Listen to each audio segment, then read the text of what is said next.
tungkol sa isang lalaki na sunod-sunod daw na nawalan ng kanyang mga brief. Sabi niyan po sa may sa loob, yun, may tubig malapit sa tubig. Mataas yung ilong niya tapos matangkad siya. Gwapo.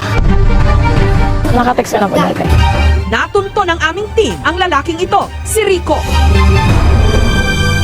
Masama raw ang kanyang loob dahil sa 2 linggo, umabot sa 15 ang nawawala niyang mga damit panloob. At nawala raw ang mga ito sa pagitan ng alas 7 hanggang alas 10 ng gabi.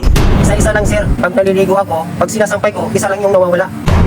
Kaya ngayon, natuto na raw siya ng leksyon. Sa loob ng bahay na lang siya nagsasampay.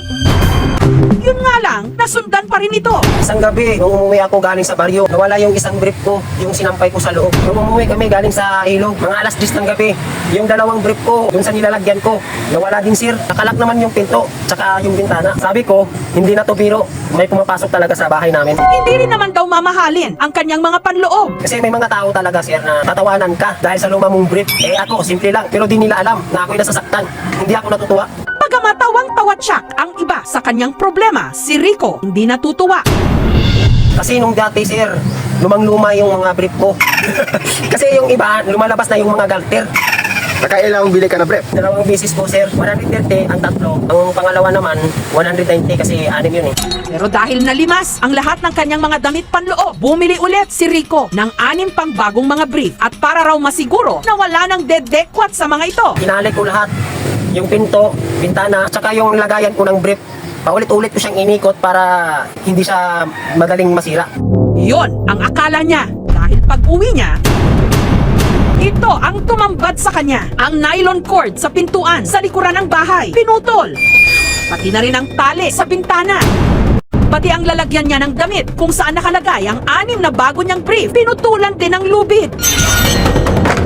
Sa mga brief dito. Pagbukas ko, wala na. Wala na lahat. Isa na lang yung natira, yung suot ko.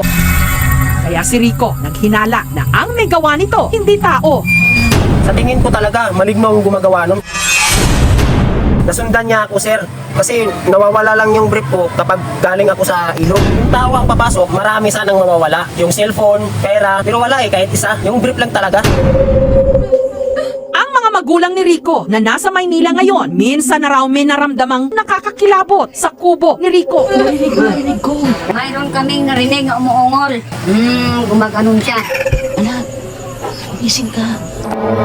Nakakatakot, sir eh. Parang dire-diretso siyang umuungol. Nag-flashlight ako, pero parang wala naman akong nakita. Dahil dito, agad umuwi mula Maynila ang kapatid ni Rico para samahan